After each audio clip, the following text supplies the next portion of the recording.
வணக்கம். இது நான் சின்ன குட்டிதாசன். உங்களை இந்த வீடியோவுக்கு வரவேற்கிறேன்.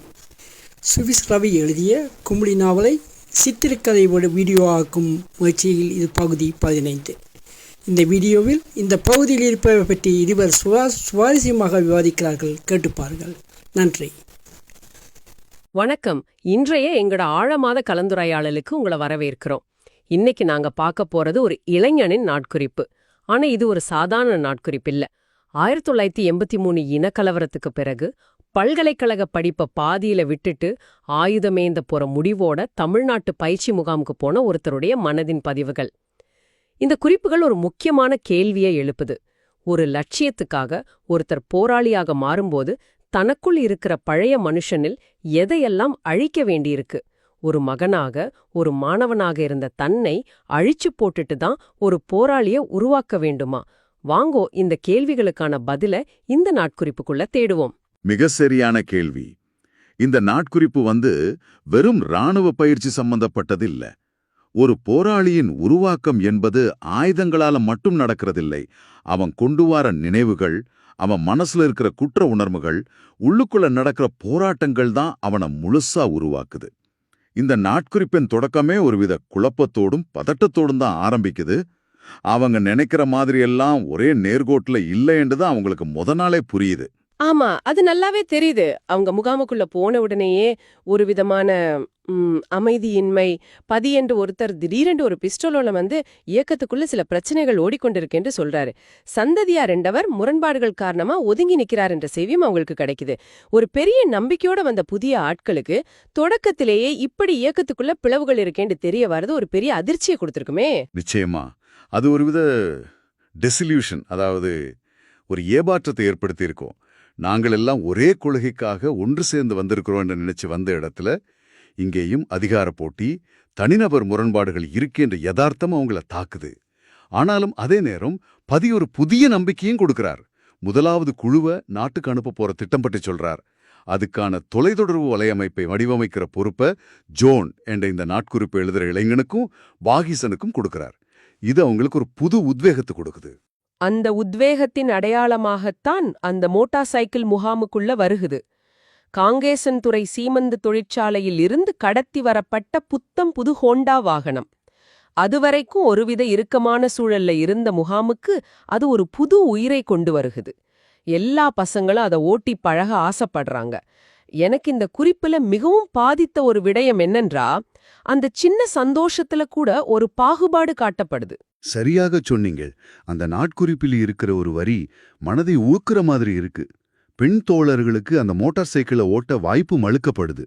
அதை பற்றி எழுதும்போது ஜான் சோஷலிஸ்ட தமிழெழுத்துக்கான போராளியம் இப்படியாய் வளர்ந்தது என்று ஒரு வரியில முடிக்கிறார்.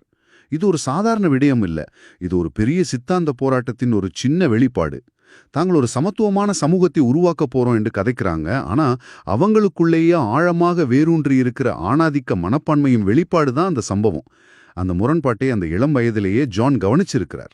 ஆஹா, இந்த வெளி முரண்பாடுகளுக்கு மத்தியில அவங்க புதுக்கோட்டையில இருக்கிற ஒரு காட்டு பகுதிக்கு துப்பாக்கி சுடும் பயிற்சிக்கு போறாங்க. வெளியில இவ்வளவு பிரச்சனைகள் இருந்தாலும் ஜோனுக்குள்ள நடக்கிற மனப்போராட்டம் அதை விட பெரியது. ஒரு நாள் இரவு வேப்ப மரத்துக்கு கீழே மணல்ல படுத்திருக்கும் போது அவனுடைய அம்மாவின் நினைவுகள் அவனை வாட்டி வதைக்குது. அதுதான் இந்த குறிப்புகளின் மிக ஆழமான உணர்வுபூர்வமான பகுதி.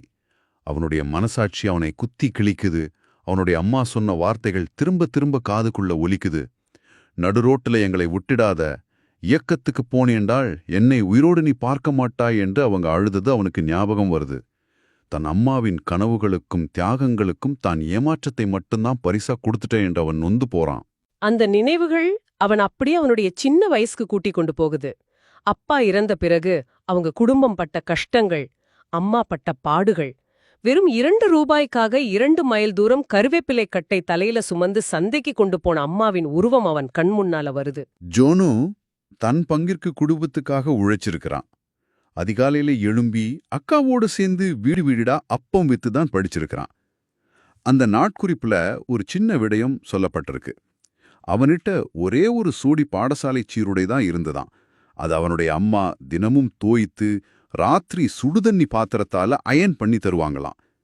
இந்த சின்ன சின்ன பதிவுகள் அவங்க வாழ்ந்த வறுமையின் ஆழத்தை எங்களுக்கு அப்பட்டமாக காட்டுது. அந்த வறுமையிலிருந்து தப்புறதுக்கு அவனுக்கு இருந்த ஒரே வழி பல்கலைக்கழக படிப்பு தான். அதுக்காக அவனுடைய அம்மா தன்னிட்ட இருந்த கொஞ்ச நஞ்ச நகைகளையும் வித்திருக்கிறாங்க. ஆனா 1983 கலவரம் அந்த எல்லா கனவுகளையும் சிதைச்சு போடுது. அந்த விரக்தியிலிருந்து தான் அவ ஆயுத போராட்டத்தின் பக்கம் திரும்பி இருக்கிறான்.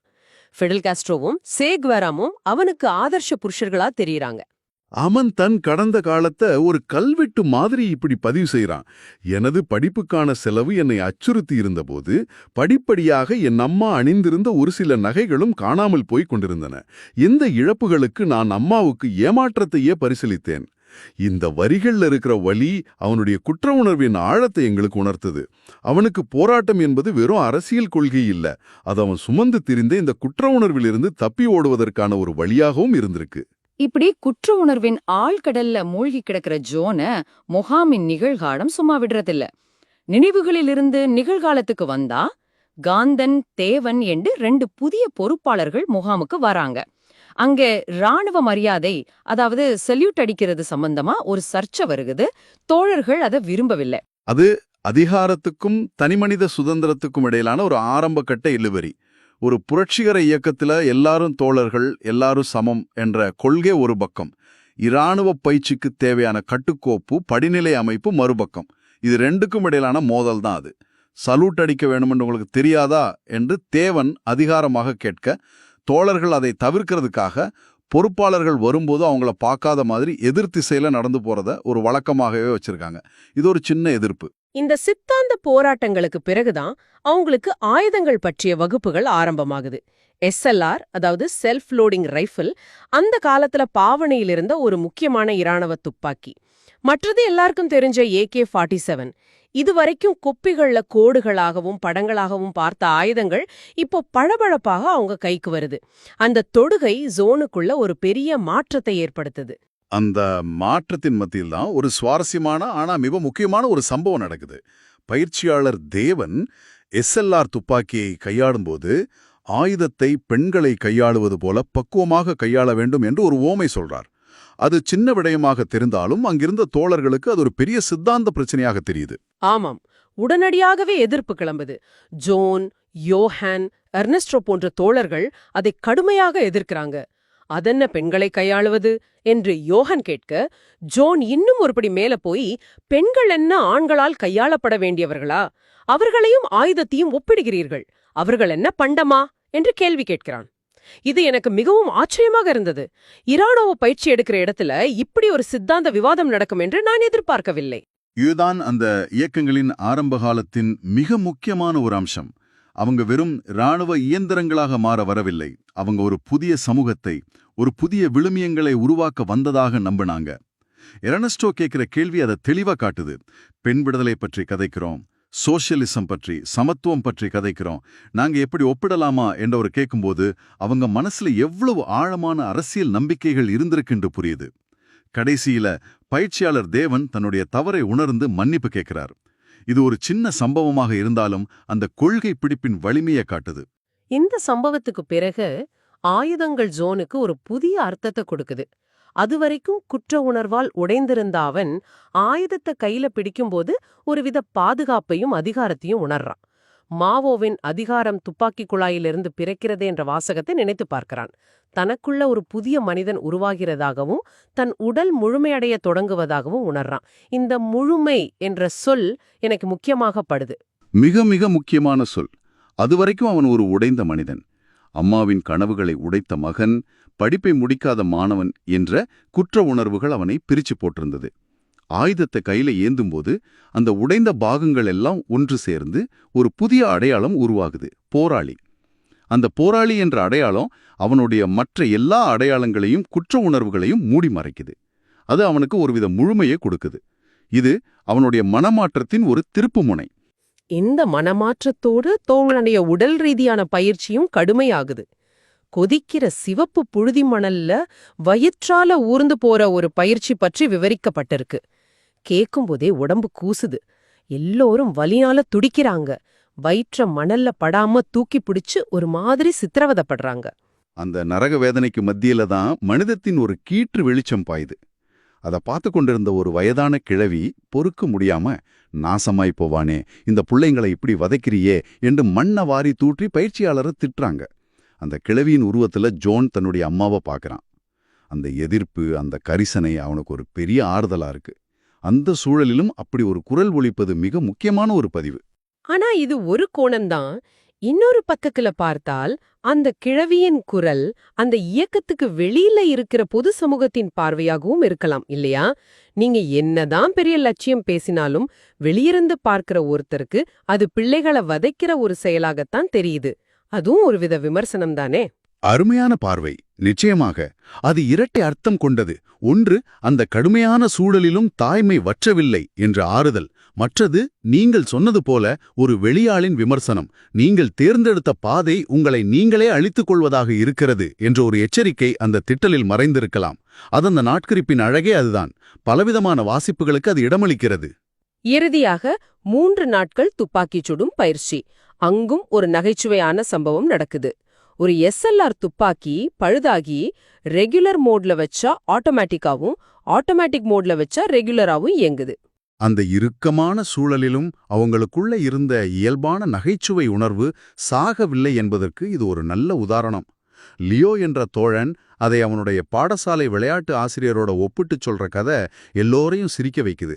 அந்த ஆசிரியர் கார்னர் அடிக்கும்போது பந்து கோலுக்குள்ள போனா இப்படித்தான் அடிக்க வேண்டும் என்பாராம், வெளியே போனா இப்படித்தான் நீங்கள் அடிக்கிறது என்பாராம். அதப்போலதான் தேவனின் நிலையும் இருந்ததாகச் சொல்லி எல்லோரும் சிரிக்கிறார்கள். அந்தச் சிரிப்பு அவங்க பட்ட கஷ்டங்களுக்கு ஒரு மருந்தாக இருந்திருக்கும்.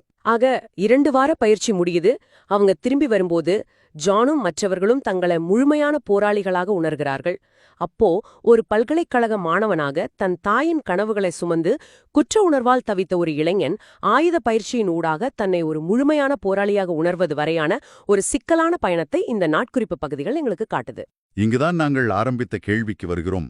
உங்களுக்காக ஒரு சிந்தனை. பயிற்சி முடிந்ததும் அவன் தன்னை முழுமையானவனாக உணர்ந்ததாக குறிப்பு சொல்கிறது. அந்த முழுமை என்பது உண்மையிலேயே ஒரு முழுமைதானா, அல்லது அது ஒரு விதமான அழிப்பின் முடிவா? அவன் உள்ளுக்குள் இருந்த குற்ற உணர்வுகளுக்கும் கேள்விகளுக்கும் அவனுக்கு விடை கிடைத்து விட்டதா? இல்லை, அவனது ஒரு பகுதியை, ஒரு மகனாக, ஒரு மாணவனாக, குற்ற உணர்வால் தவித்த ஒரு மனிதனாக இருந்த தன்னை முற்றிலுமாக அழித்துவிட்டு போராளி என்ற ஒற்றை அடையாளத்தை மட்டும் அவன் இறுக்கமாக பற்றிக் கொண்டானா? ஒரு லட்சியத்துக்காக ஒருவன் தன்னை அர்ப்பணிக்கும்போது அவன் தன்னில் எதை இழக்கிறான், எதை பெறுகிறான்? அந்த பெறுமதி அந்த இழப்புக்கு ஈடாகுமா? இது பற்றி நீங்கள் யோசித்துப் பாருங்கள்.